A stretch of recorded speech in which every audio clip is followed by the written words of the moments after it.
Hello everyone. The story I am going to share today is The Yellow Emperor Seeks Taoism. Guang Chengzi was one of the ancient immortals.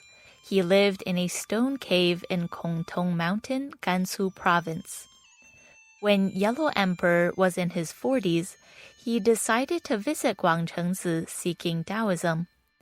At the time, he had been the emperor for more than 20 years, so he inevitably put on the airs and pomp of a monarch, and a mighty team marched on the road to Kongtong Mountain. The Yellow Emperor sat atop the back of a large elephant at the front. His wife, Leizu, and concubines sat behind in a wooden cart, and there were more than 100 servants, generals, and warriors following behind. Showing his sincerity, the Yellow Emperor burned vanilla at the foot of Kongtong Mountain. The green smoke curled up, the fragrance wafted around, the officials were dancing and singing, and the noise vibrated the valley. Before long, Guang Chengzi appeared in the clouds above them and said to the Yellow Emperor meaningfully, "Those who rule the world think of rain when they don't even see clouds in the sky, and think of the grass becoming yellow and the leaves falling from the trees before autumn even comes. How can they talk about Taoism?" Soon as he finished speaking, Guang Chengzi disappeared into the clouds with a blow of a horsetail whisk. The Yellow Emperor returned home without success. After returning home, the Yellow Emperor thought of Guang Chengzi's words over and over again, and he began to work diligently in managing the country and cared even more for his people's lives. And yet, though he was king of the world, he never gave up seeking Taoism. 60 years later, he quietly returned to Kongtong Mountain alone. On the way there, he noticed an immortal with red hair and a beard walking towards him. When he stepped aside to let him pass, the immortal smiled and said, "Good, good. Learn to be humble. Eventually, you will attain the truth." The Yellow Emperor quickly approached him and asked, "Would you please let me know which way leads to Kongtong Mountain?" The immortal looked at him and said, "There are no boundaries between immortals and humans. The heart is the most important thing. Not minding the pain in your knee and maintaining a sincere heart will open up all paths." After he finished speaking, he disappeared. That immortal was Songzi.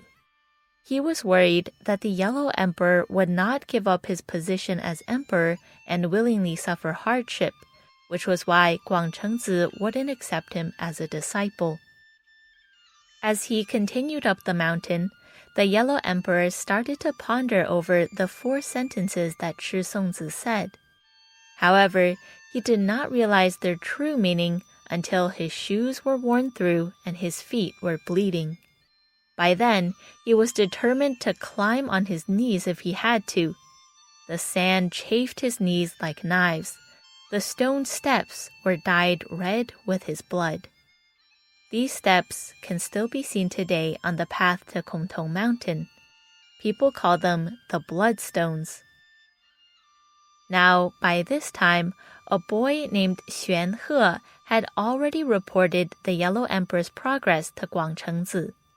When he heard that the Yellow Emperor was walking on his knees up the mountain, Guang Chengzi immediately sent a golden dragon to pick him up.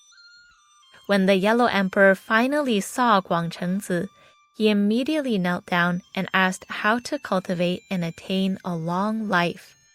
Guang Chengzi said, "Very good questions. For cultivation, one must reach the status of tranquility so that the heart cannot be moved no matter what you see or hear. Cultivate a serene mind. Your body will be naturally purified, and then you may live longer. The reason I have lived 1,200 years with no sign of aging is because I can keep a peaceful mind filled with quiet and inaction." The Yellow Emperor committed Guangchengzi's words to heart. His eyes widened, and he suddenly understood many things. After returning home, the emperor began quietly cultivating using Guangchengzi's teachings to guide him. At the age of 120, he ordered people to cast tripods at the foot of Jing Mountain by using the copper from the first mountain. Once they were done, a bright light flashed in the sky as a yellow dragon descended upon them. Leizu was startled, but the Yellow Emperor told her, "Don't be afraid. The dragon was sent by the Heavenly Emperor to take me back to heaven." Then he climbed onto the dragon's back. Leizu hastily grabbed his robe and got on the dragon as well, along with more than 70 courtiers, for the trip to the heavens. Afterwards, people called this place he ascended from Tripod Lake. The story of the Yellow Emperor ascending to heaven tells us a truth, which is, if people want to find their own destination, explore the truth of the universe, and return to heaven, they must first be sincere with correct attitudes. This is a process of cultivating the mind. Since ancient times, people have known that the righteous Dharma and the right way are hard to find. Like the Yellow Emperor, although he was king of the world, his road to seeking Taoism was not easy either. The Yellow Emperor was not only the founder of China, but also the founder of the 5,000 years of the Chinese Orthodox culture. Cultivation is an integral part of Orthodox culture. It is the way for people to return to their true nature, and the way for people to explore the truth. In fact, the seeds of cultivation and kindness are buried in everyone's heart.